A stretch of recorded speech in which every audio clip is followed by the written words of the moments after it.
Hi, my name is Claudia. I'm one of the trainers with VMS Family Counseling Services.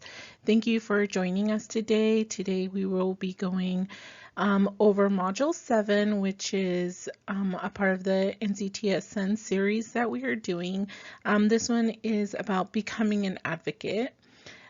We do want to let you know that this series is a series that has 8 modules in it. Each one is a specific subject or information that has to do with being a trauma-informed foster parent or resource parent. And one of the things that we have done with the series is we have created binders that has all of the modules, all of the information, worksheets, backstories to the children that are throughout the modules. And if you would like to have one of those, contact our office and we will schedule time for you to come in and pick up one of those binders that has all the information in it.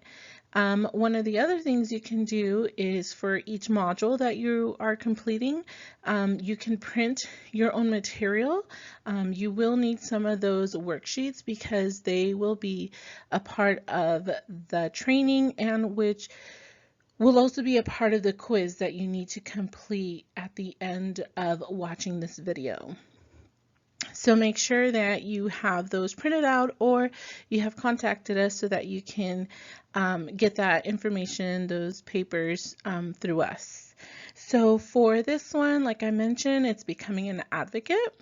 Some of the things that we're going to be going through, and hopefully you can gain some new information or just be reminded of some things that you probably already doing. We're going to be going over basic elements of trauma-informed advocacy. What does that look like as our children who've gone through trauma and you as the guardian becoming their advocate. We will also be going through indicators that a child may need the support of a trauma-informed therapy. Therapists are all kind of taught the same information and practice the same tools that they use with their clients, but there are some that are specifically specialize in trauma and children. So we will talk about when you will need that, how you can find them, and why we would go for a trauma focus instead of just a therapist. And then one of the other things we would do is talk about specific actions that you as a resource parent can take with an actual member of the child's team. So we'll talk about who are those possible team members and how you can partner up with them and make sure that the team is working towards the same goal for the child.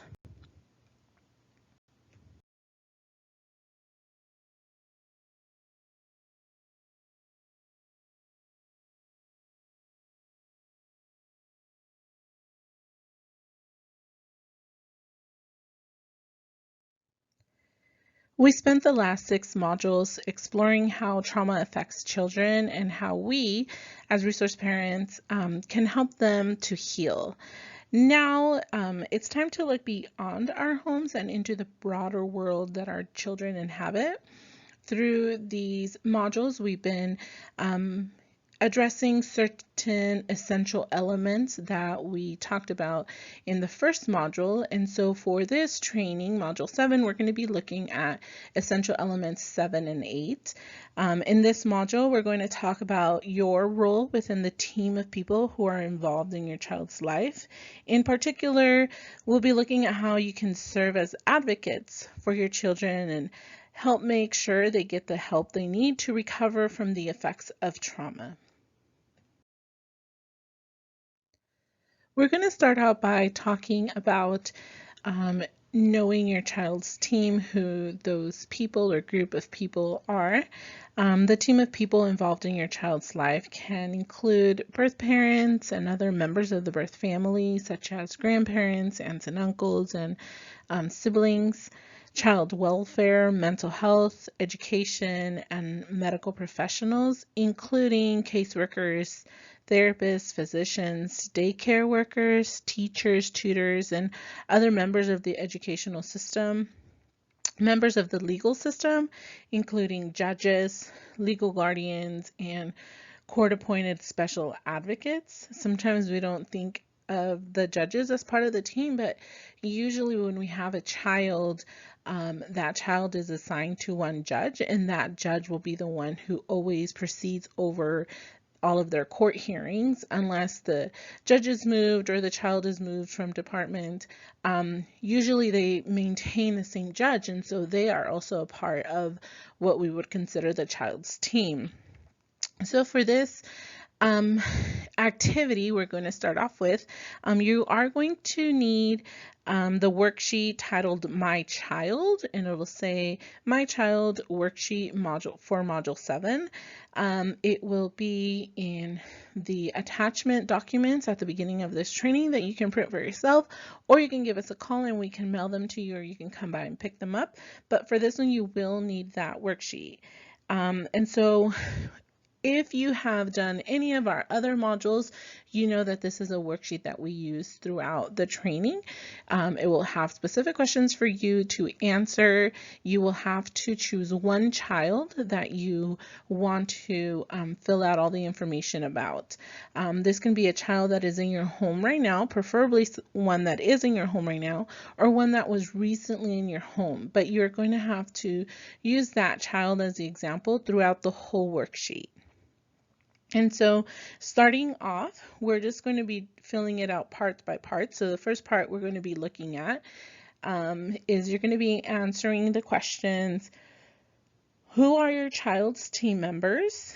If this is a child that is new to your home, you may not know everybody on their team, but you just fill it out as much as you can. You try to think about everyone that you have to meet, see that the child has to meet, and see.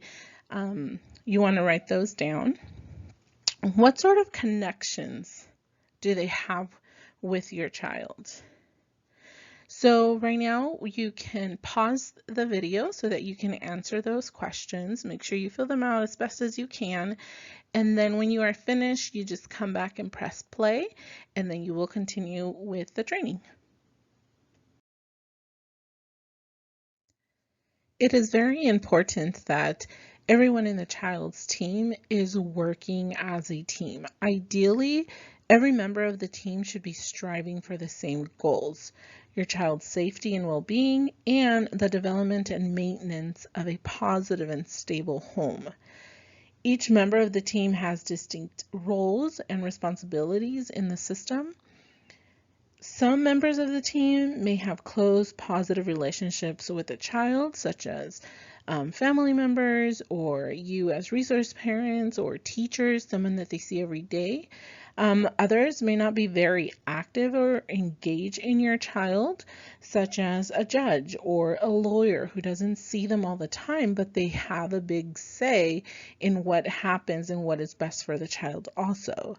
And still others may be a source of conflict and stress.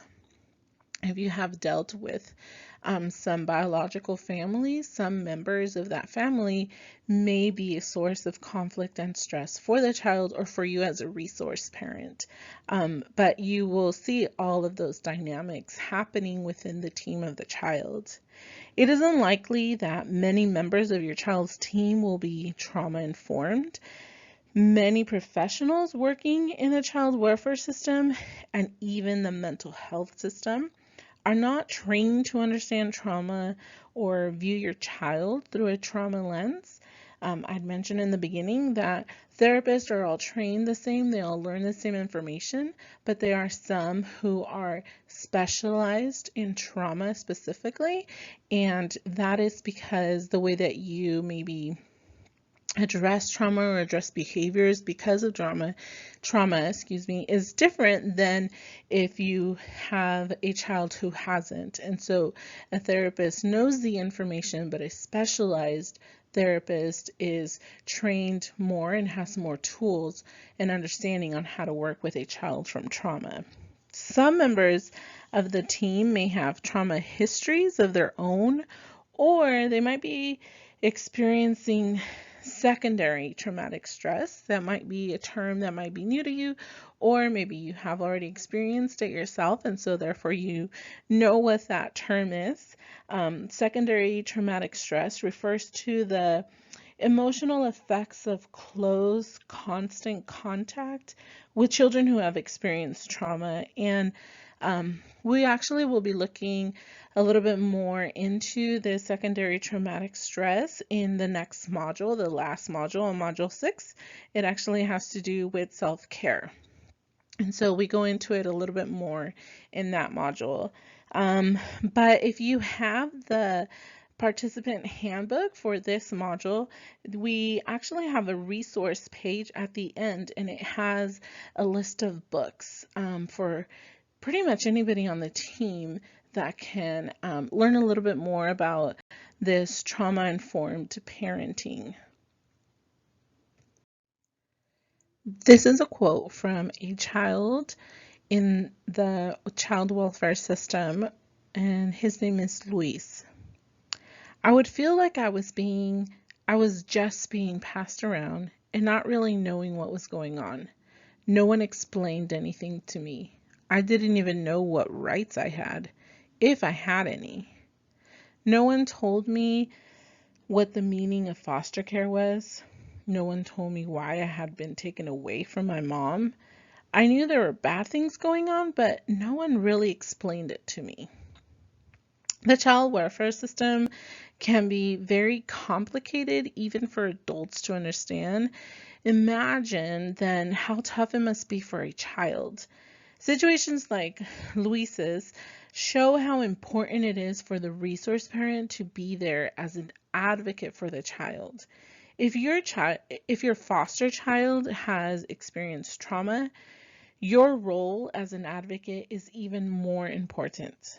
By working as a member of the team, you can help your child understand what is happening and ensure that the lines of communication are kept open among the many adults who are making decisions about their lives, because that in reality is what is happening. You get into a room and these are a bunch of adults who sometimes see the kids, sometimes they don't, and yet they're making decisions. And sometimes the child's not even in the room to be explained or given information or even asked their input. And so remember that the words of Luis, when you are in a meeting, that they want to know what's happening. They want to be able to have a say. And this is where you, as a parent, being an advocate, can step up and be able to share information that the child has given you of things they want and don't want. And then also you being able to go back to the child and sharing information that the child needs to know. And part of that is distinguishing whether it is information they should or shouldn't know, but they shouldn't be kept out of every decision that is being made for them. The basic elements of trauma-informed advocacy parallel those of trauma-informed parenting. So if you've taken any of our trauma focused parenting trainings that we have, you may have learned about this trauma-informed parenting. That's mostly with all of our trainings are focused on that. And you pretty much learn about how trauma affects someone and how that changes their brain development. It changes who they are as a person. It affects their behaviors. And because of that, we need to parent differently than we would someone who maybe hasn't experienced those same events.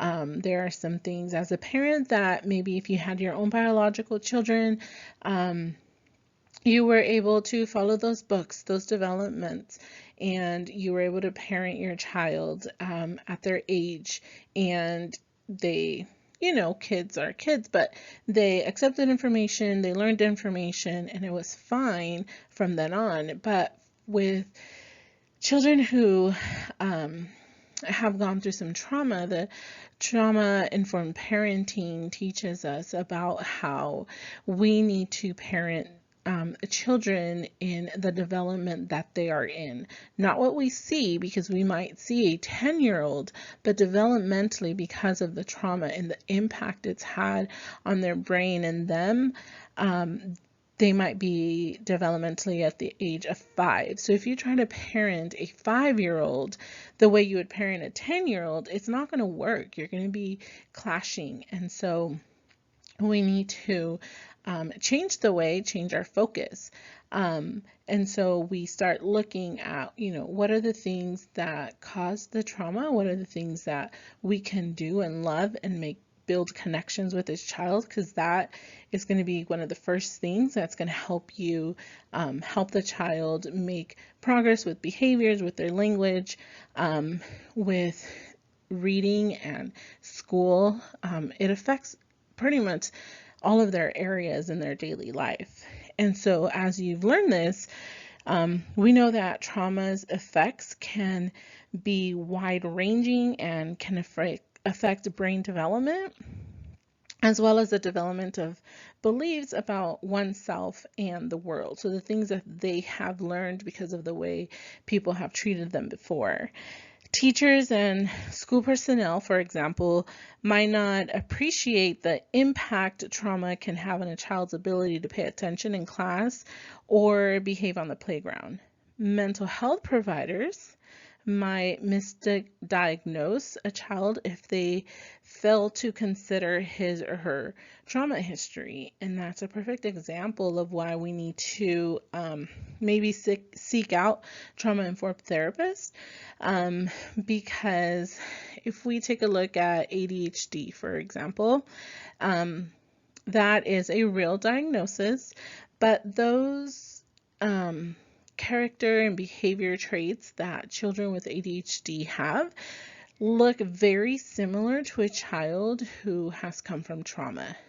And so if a therapist doesn't ask or focus on maybe how trauma has affected the child, they will diagnose them as ADHD and then probably give them medicine and then wonder why it's not helping, because they don't have ADHD. Their life has been impacted by trauma. So we have to come from it at a different angle, and they wouldn't need medicine. So that's one example of why we need to pay attention to who is around our children and making decisions, to just make sure that they have all of the information before they decide with a plan, to move forward with a plan. And a part of that is you sharing your observations about what your child needs to feel psychologically safe, including what you know about your child's trauma reminders. Because of the responsibility of their jobs, others on the child's team might focus only on physical safety without considering the importance of psychological safety. And that's fine, that's their job, that's what they're supposed to be doing it, but this is where you being an advocate comes in, reminding them, like, yes, that and this. And so being able to always remind them of your observations and behaviors that you're seeing, behaviors that you're trying to address. And help others to make the connection between a child's thoughts, feelings, and problem behaviors. We talked about this in Module 5, the cognitive triangle, and his or her trauma history. If other team members become frustrated, impatient, or punitive, offer constructive suggestions about how to work with your child. You are probably one of the people that is with this child the most, knows them the most, because you see them and experience and do life with them every single day. And so you know them, you know what works and what doesn't work, and you can share those things. If a teacher is saying, this isn't helping, or I've tried this and it doesn't work, and you know something that does work, you can say, hey, you know, when he does that in my house, this is what I've done and it works. And so remembering that you are a specialist in this child, because you're with them all the time. And so know that you can step up for them and stick up for them and be their advocate in that way.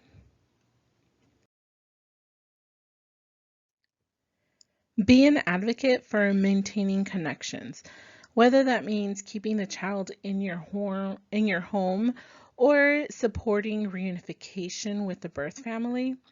Although this may be challenging, remember that one of your child's most vital connections is with you and your family, because you are seeing them every day. You have a connection with them every day, but it is also important that the healthy connections outside of your home are being kept. Point out your child's strengths and resilience in face of adversity.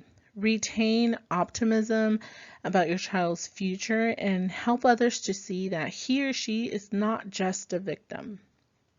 Advocate for the trauma-specific services your child needs, including trauma-informed assessment and mental health services, special accommodations at school, or additional support from the caseworkers or your social worker.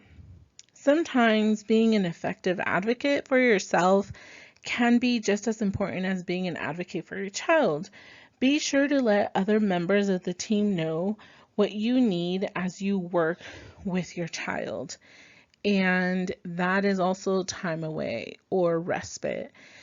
And I know that is a hot commodity in the county and it can be hard sometimes to get that, but if that is something you're needing, reach out to your social worker and really let them know that you need a couple of days of rest for yourself. Get to know other resource parents and do an exchange. That one is a big one. Get to know who can be a support system for you.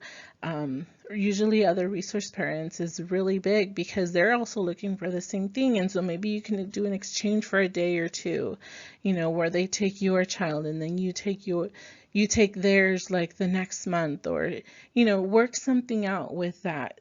Other resource parents can be a great support system. We will be talking more about self-care, like I mentioned in Module 8, but be mindful of how stressful working with traumatized children can sometimes be for you and for others on the team. So take that time for yourself. It's important. Okay, so now it's time for another activity. For this activity, you're going to need a piece of paper or a journal or some type of notebook because you're going to be answering some questions. The way that this activity is going to go is you're going to make believe that you are speaking to one of your foster child's teacher. And you are going to be answering the questions on the slide. So you're going to describe what child traumatic stress is.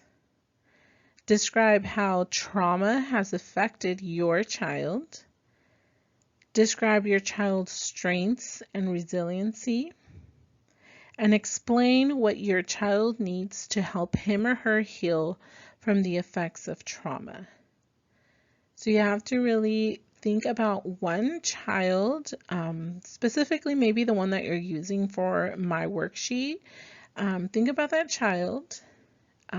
Maybe there's some stuff happening in the classroom and the teacher keeps calling you, and the principal has called you, and you are needing to go into the classroom and talk to the teacher, and you have to give this information to her, share this information to him, let them know about your child and what you know about trauma, and maybe even some suggestions of what you're doing at home. Whatever it is that you feel you need to do. It can be very brief answers. It doesn't have to be like point, point, point. It could be just a couple of sentences to describe or share all of these points. So take a moment. You can pause the video, share a little bit for each bullet point, each question, and then you can come back and press play and we can continue.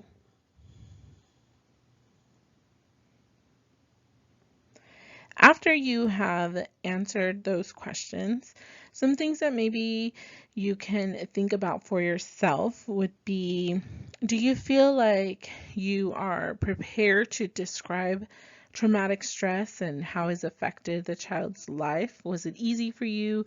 Did you really have to think about, like, when you had to answer those questions, were you able to put it in quote unquote English, for anybody to understand, so it's not so like sciencey language? And then in addition to that, what other information or maybe some support that you can think of that maybe would be helpful for you in educating other people who are going to be on your child's team about, their trauma? This is something that you're going to have a lot of conversations about. And so, maybe you need to research more, or maybe you need to talk to other parents more and start getting used to that language. So what are those things? Think about those things that maybe you need support in, and how you can gain that knowledge. Partnering with birth families can be one of the most challenging parts of the team approach, particularly when they were directly or indirectly the source of your child's trauma. If we know that information, it's very hard to look past those facts when we do see them, and it's hard not to have emotions about the facts, and having to see them or do meetings with them or drop the child off to them. But as we saw in the last module, and what we know about attachment is the connections between parents, children, and other family members can be strong even in the most troubled families. Acknowledging and respecting these connections is critical to working effectively with parents and other members of your child's birth families, mostly because they may sense that. If you don't respect them or like them, the child might sense that, and so that'll be confusing, maybe feeling like they have to choose.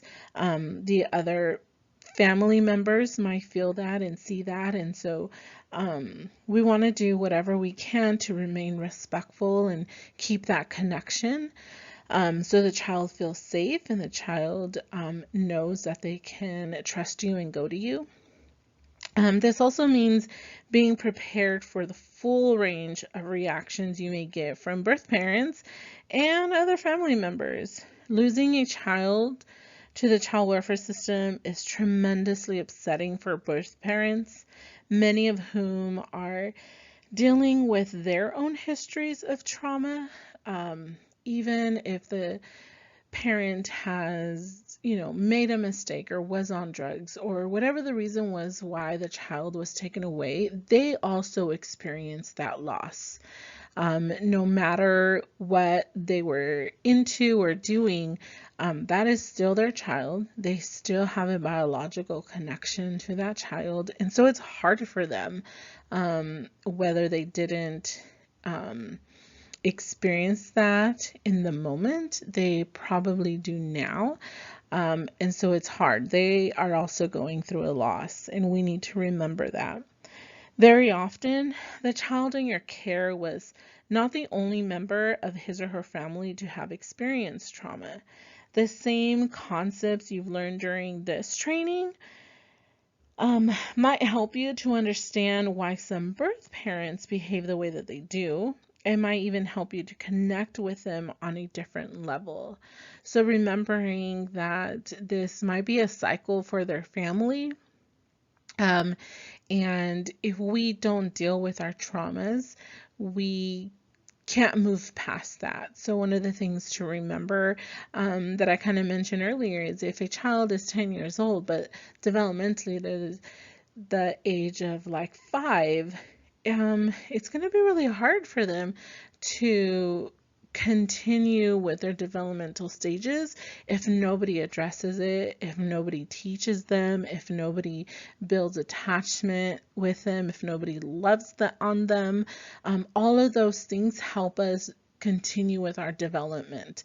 And if nobody does that for them, then they are stuck there or they're moving very slowly. And so their trauma has also not been addressed. And so that cycle will just continue. And so when we are addressing the parents, we need to keep that in mind, that they are probably also dealing with their own trauma, their own things. And when our mind is full of all of our stress, all of the things we are failing at, we can't move past that. We can't make progress. And so we just need to be a little bit more loving towards them and respect them. In your handbook on page 15, there's actually a section on or an article that talks about building a positive relationship with birth parents that you guys can turn to and take a look at or read a little bit more about after you finish with the video. This is a quote from a birth mother with the initials LM.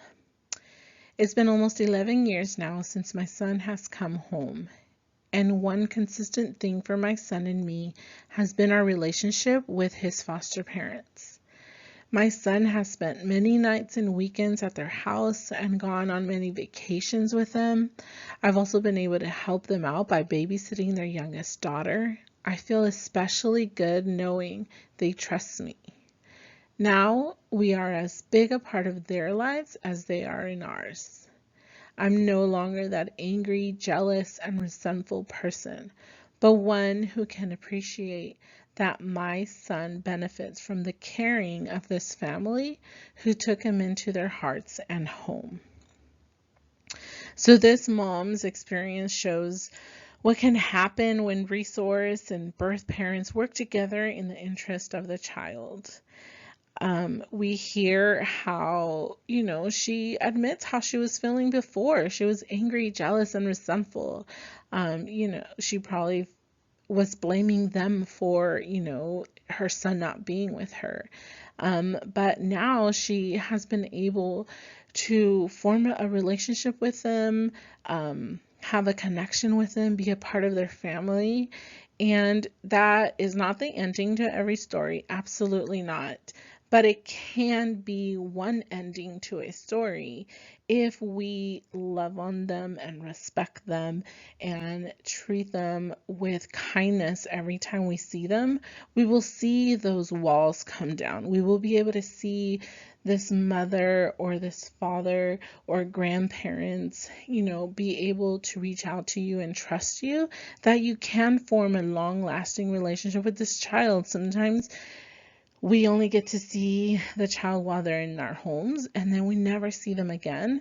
But if we build those connections with the birth families, then we can be in their lives forever. And so remember that you can continue to maintain a connection with the child if you build that connection with the birth families.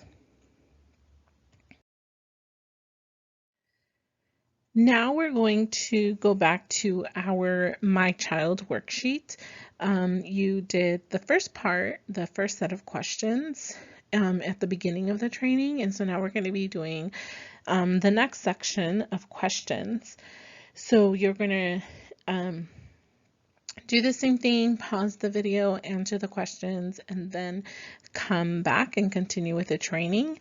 Remember that some of these questions are going to be directly into the quiz that you have to take after completing this training. So make sure that you're doing the activities, because some of these questions will be questions on the quiz. And so if you get to the quiz and you see the question, then you already have the answer and you just have to write it down.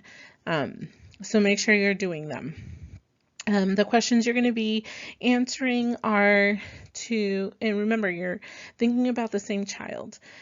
Pick 3 key players in your child's life. So from that list of team members that you wrote down, what are the 3 of them that are key players?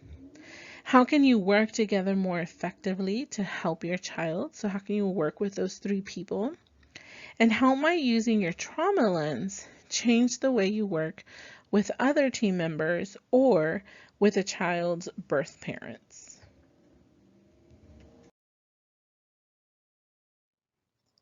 Even though you are an effective resource parent, you are not a therapist, nor are you expected to be. However, as the anchor on your child's team, you are in a special position to advocate for your child so that he or she can receive appropriate trauma-informed treatment. To effectively advocate for trauma-informed treatment, you will need to know when your child needs help, understand the basics of trauma-informed therapy, learn why trauma-focused assessment is important, and then ask questions if you are not sure that the therapy is working.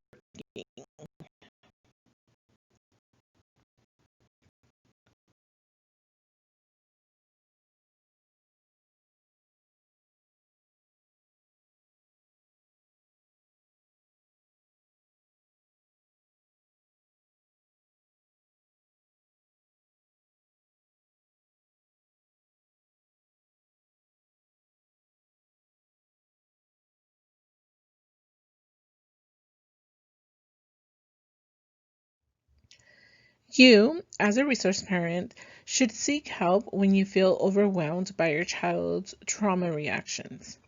You also should seek help when your child displays reactions that interfere with the ability to function in school and at home, talks about or commits acts of self-harm like cutting, has trouble falling asleep, wakes up often during the night, or frequently has nightmares.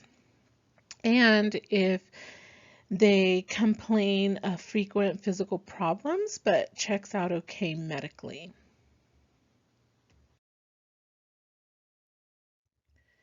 Treatment may be needed when your child asks to talk to someone about a traumatic experience. Sometimes that information will come out to you, but if they're talking about it more frequently, especially if they ask to speak to someone, you definitely want to make sure that they're getting treatment. If the child talks over and over again about the trauma or seems stuck on a particular part of it, sometimes if they're younger, you will see that in their play. So, for instance, if they're playing with dolls and they're making one doll always be the abuser and always hitting the other dolls, and they just do that every single time they play with dolls. For younger children, that is a version of them, quote unquote, being stuck on a particular part of the trauma. When the child seems plagued by guilt or self-blame, and if the child expresses feelings of helplessness and hopelessness.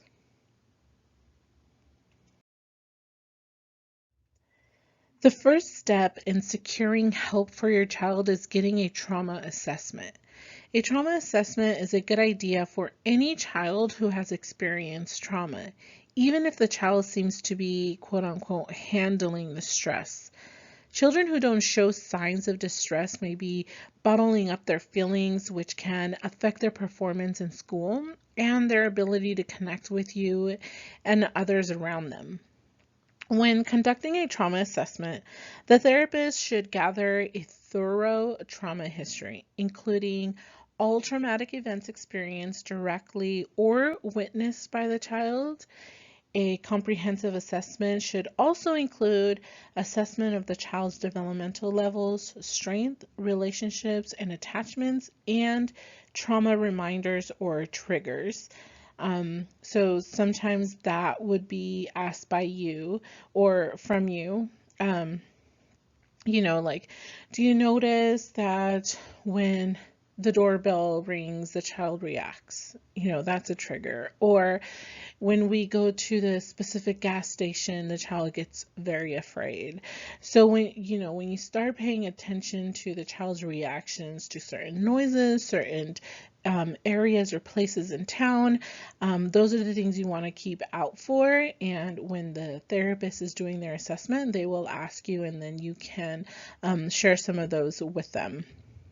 This information may come from you, from others on the team, and from the child. If the child is old enough, they usually are able to, but even then, sometimes we, even as adults, can't even identify, what's causing a stress or anxiety.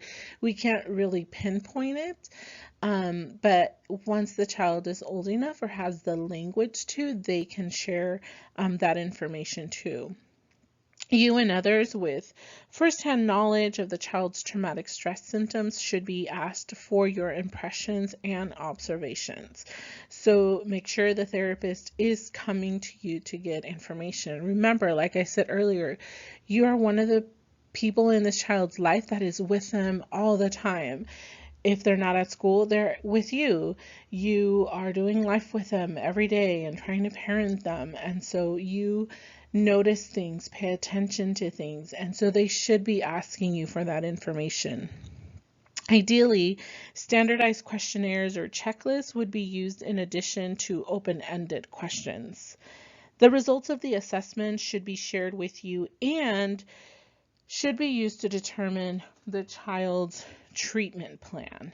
And that, based on all the information, the therapist can be able to decide, okay, yes, this is coming from trauma. This is where this is coming from. This is the best way to handle that. You talk about plans. This is where you would also come in and say, yes, I've done that. That works. No, we've done that. It doesn't work. It should be an open communication when creating this plan.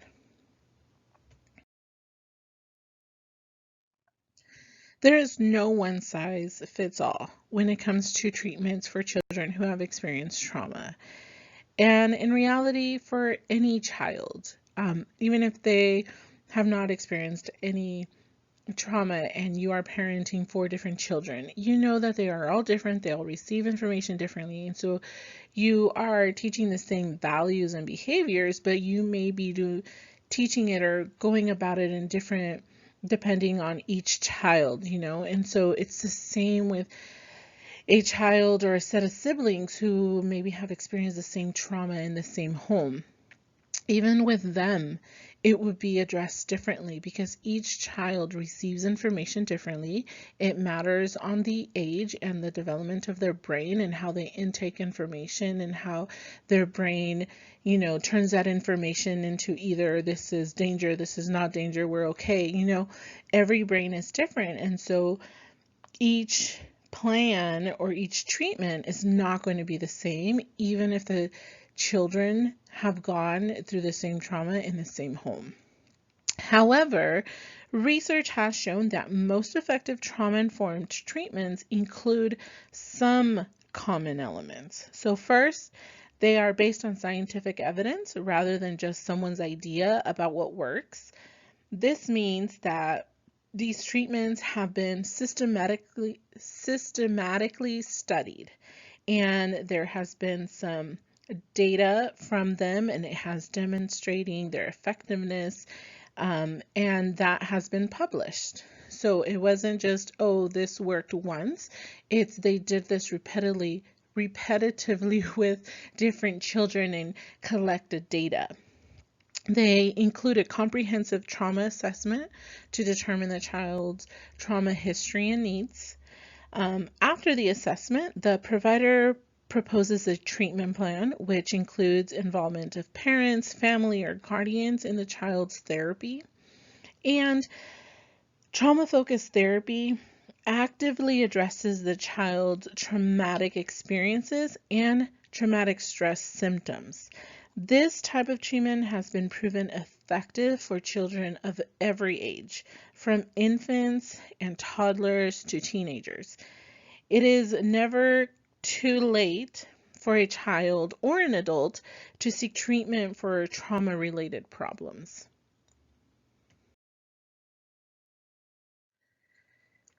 Yes, we want to reach out to a therapist and our team to create a plan, develop a plan, and talk about what would be best.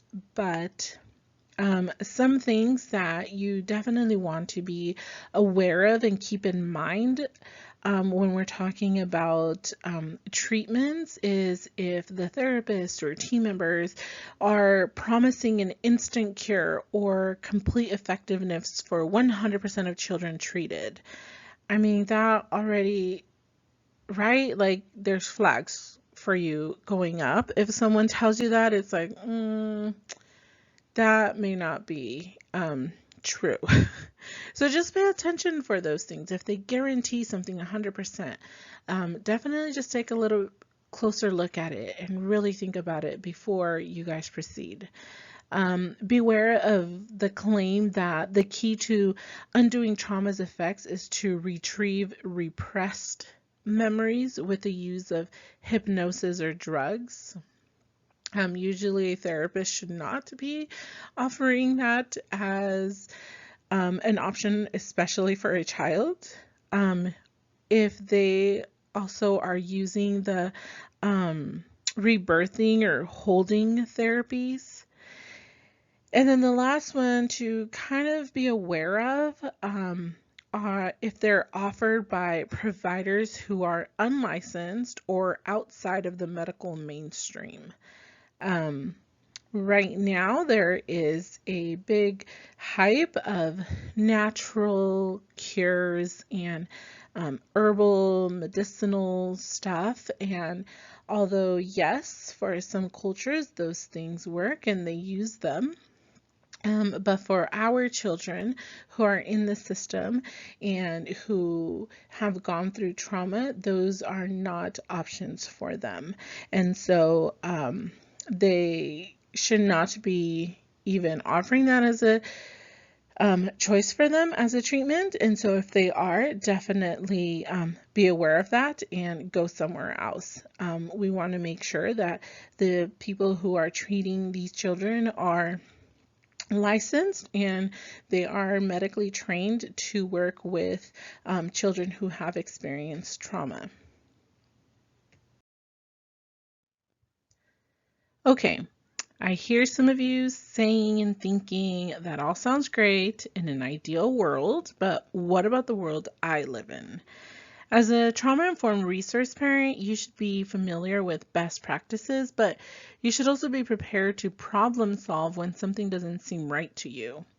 Children in foster care are sometimes given many different diagnoses, and the effects of trauma may be misunderstood or even misdiagnosed by mental health providers who are not trauma experts. For example, the nervousness and inability to pay attention that comes with trauma may be misdiagnosed as attention deficit hyperactivity disorder or ADHD. The moodiness and irritability may be diagnosed as bipolar disorder. So, as we discussed earlier, as part of trauma-informed advocacy, you might need to share information about your child's trauma history with the provider and ask about the role that traumatic stress might be playing in your child's symptoms. Trauma-informed therapy is specifically focused on helping children to cope with the effects of trauma. Although play, art, and just plain talking may all be a part of trauma-informed therapy, the therapist should take an active role, laying out goals for the therapy and how these goals will be accomplished. If you are unclear about the goals of therapy or feel that the approach is not structured or directive enough, you should share your concerns with a child's therapist or their social worker. Children in foster care are often switched from one therapist to another or are removed from therapy prematurely earlier than they should have been.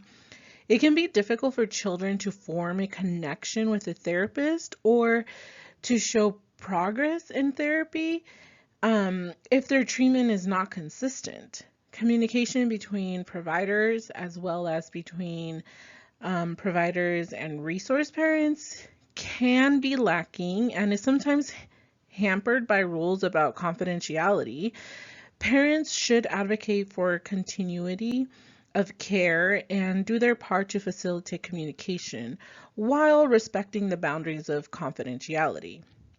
Participating in trauma-informed therapy takes courage, and the process of therapy can have its ups and downs. Some children may seem to get worse before they get better.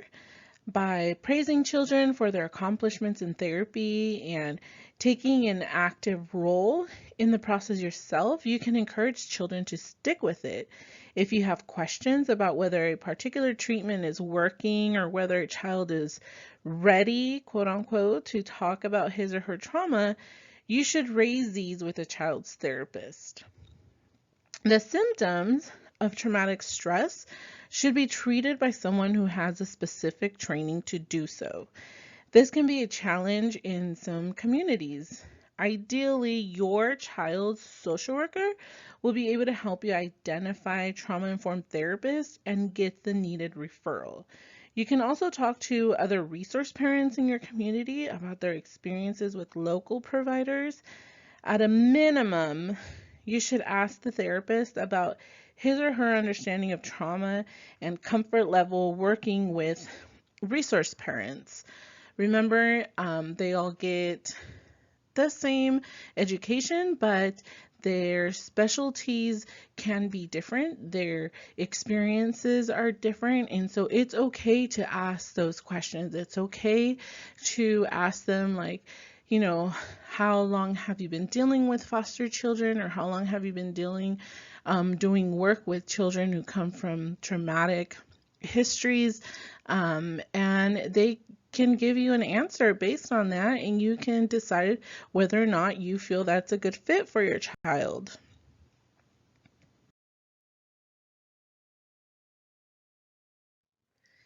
Children in foster care are more likely to be prescribed psychiatric medications than other Medicaid eligible children, and are also likely to be taking multiple medications. Some medications can be safe and effective for reducing specific symptoms such as nightmares, sleep problems, anxiety, but no medication can quote unquote cure children's traumatic stress.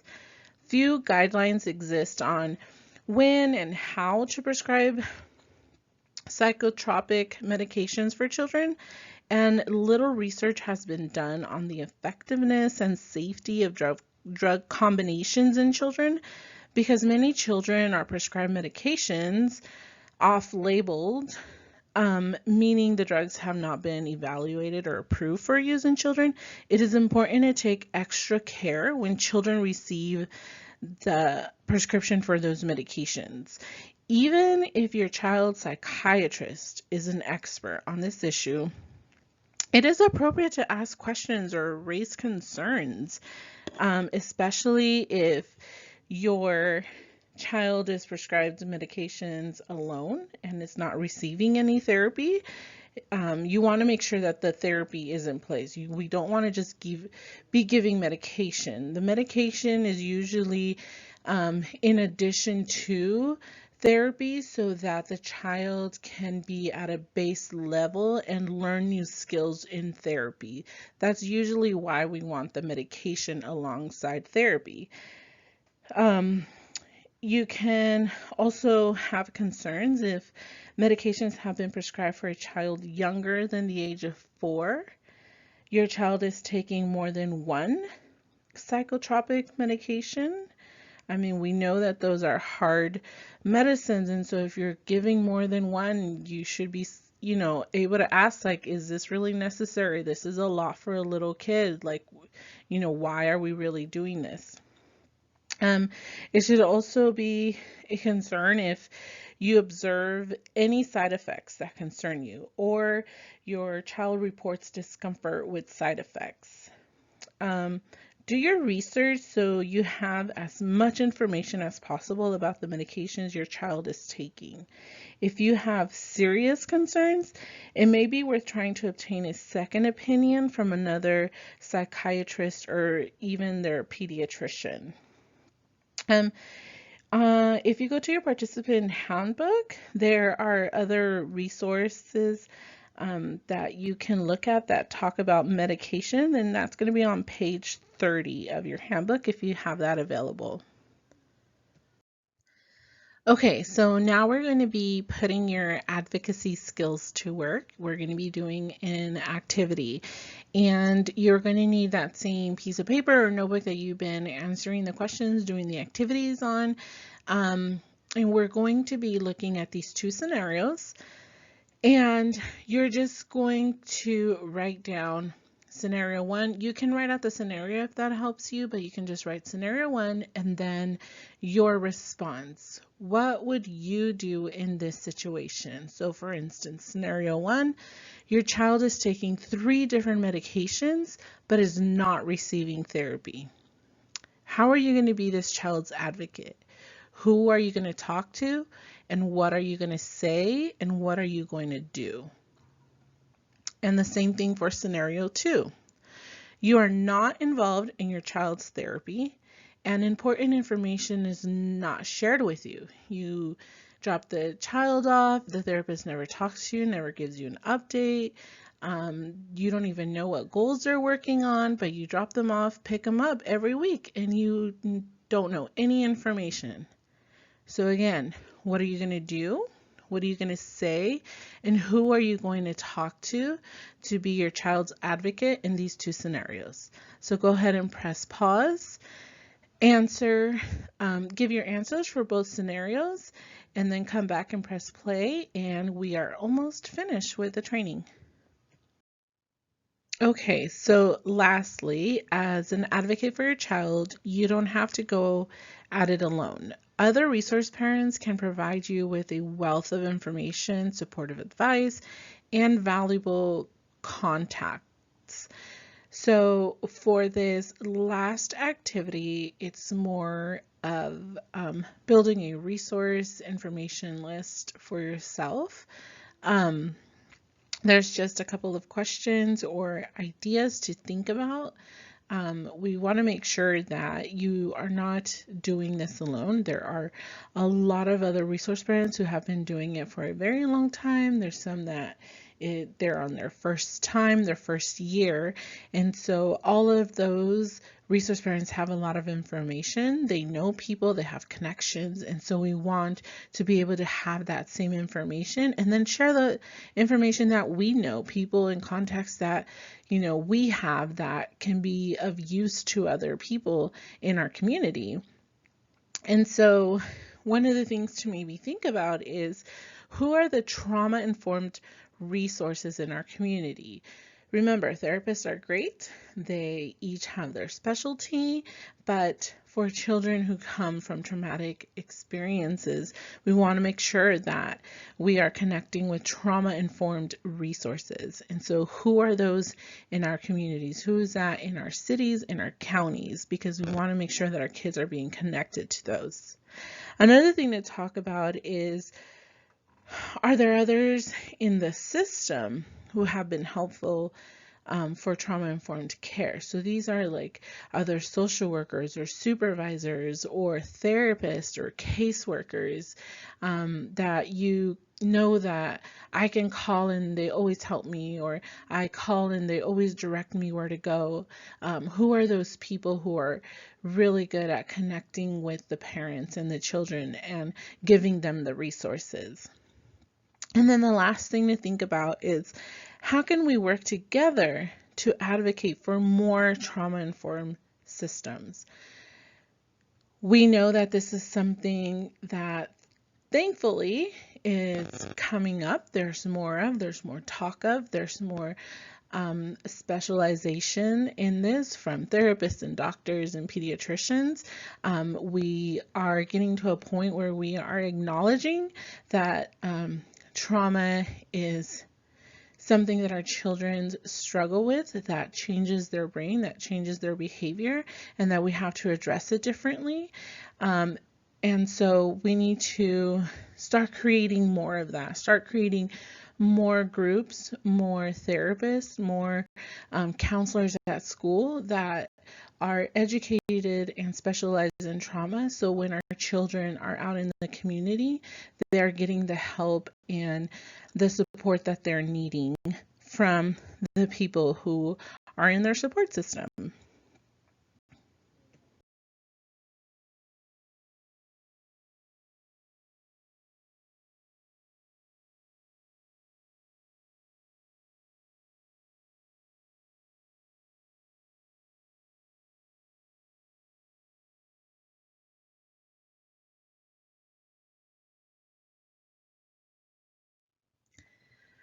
We are at the end of our training. I hope that this was educational and encouraging to you to be an advocate for the children in your home.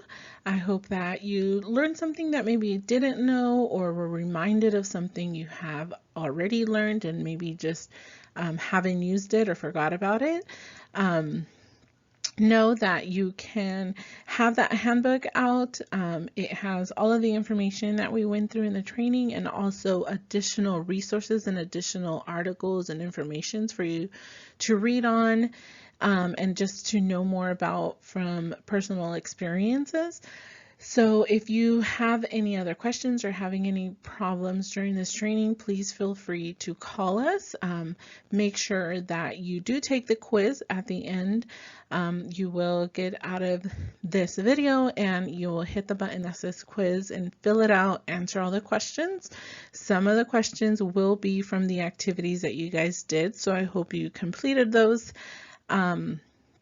Yeah, just let us know if you have any issues with that. Call us and we will walk you through and try to figure out how to make it better for you guys.